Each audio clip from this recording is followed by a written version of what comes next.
Ciao a tutti e bentornati su Red Black Insights. Dall'agosto del 2022, con l'acquisizione da parte di Jerry Cardinale, il club ha intrapreso un nuovo e preciso percorso. Oggi non parleremo di indiscrezioni di mercato o voci di corridoio, ma esploreremo i dati ufficiali dei bilanci consolidati per capire davvero l'architettura del modello Redbird. 3 anni di investimenti, ammortamenti e plusvalenze per decifrare il nuovo DNA contabile del club rossonero. Prima di addentrarci nei numeri, dobbiamo capire le regole del gioco e distinguere due motori fondamentali della spesa calcistica, il Capex e l'Opex. Nel calcio il costo del cartellino di un giocatore non impatta sul bilancio in un solo momento. Viene considerato un investimento, un diritto pluriennale e il suo costo viene capitalizzato e spalmato negli anni di contratto attraverso l'ammortamento. Al contrario, gli stipendi dei giocatori rappresentano i costi operativi puri, cioè l'Opex. Questi pesano integralmente e immediatamente sul conto economico dell'anno in corso, senza alcun rinvio. Questa distinzione tecnica crea quella che possiamo definire una vera e propria illusione della spesa. Spesso sentiamo parlare di EBITDA per indicare lo stato di salute di un club, ma questo indicatore esclude per definizione gli ammortamenti dei cartellini.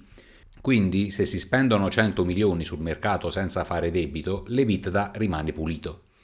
La trappola silenziosa si nasconde invece nell'EBIT, che, sottraendo gli ammortamenti, cattura invece il costo completo e reale della rosa, mostrando quanto gli acquisti passati stiano effettivamente pesando sul bilancio di oggi.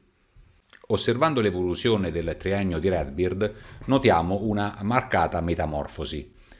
L'annata 2022-23 è stata quella della costruzione. Investimenti massicci per quasi 108 milioni e pochissime cessioni, con un focus sul puro accumulo di talento. Il 2023-24 ha segnato invece la svolta, trainato dal cosiddetto effetto tonali. Davanti a una cessione record, gli investimenti sono accelerati a 124 milioni, ma il mercato in uscita è diventato improvvisamente e strategicamente attivo. Infine, nel 24-25 la macchina va a regime. Investimenti stabili e plusvalenze da record per mantenere l'equilibrio. Proprio i proventi dalle cessioni hanno vissuto una vera e propria esplosione, diventando in soli 2 anni un pilastro fondamentale dell'equilibrio di bilancio. Siamo passati da un sistema che generava un valore simbolico di 300.000 euro di plusvalenze nel 22-23 a un ecosistema che sfiora i 60 milioni nell'ultimo esercizio. Questa crescita esponenziale è stata certamente una necessità contabile per navigare con successo il settlement agreement con la UEFA, richiedendo però inevitabilmente l'accettazione di precisi sacrifici sportivi. Nonostante le cessioni eccellenti, il portafoglio giocatori si è incredibilmente arricchito. La continua immissione di nuovi acquisti ha non solo compensato la fisiologica erosione del valore dovuta agli ammortamenti, ma ha portato il valore contabile della rosa al suo massimo storico. Partendo da una stima di circa 127 milioni di euro nel 2022, oggi il costo residuo ammortizzato del parco giocatori ha superato per la prima volta la fatidica quota dei 200 milioni di euro. Tuttavia, questo accumulo di investimenti porta con sé una zavorra silenziosa. L'ammortamento dei giocatori è cresciuto inesorabilmente, registrando un incremento del 68% in soli 3 anni. I 120 milioni di euro registrati per ammortamenti e svalutazioni nel 24-25 non sono una anomalia, ma la fotografia esatta di un club che ha investito pesantemente negli ultimi 4 anni. Questa zavorra peserà sull'EBIT futuro come una tassa fissa, indipendentemente da come andranno le cose sul campo.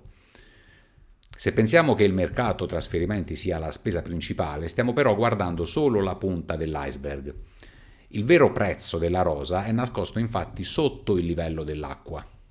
A fronte di un investimento netto in cartellini di circa 195 milioni nel triennio, i costi operativi sono stati enormemente superiori.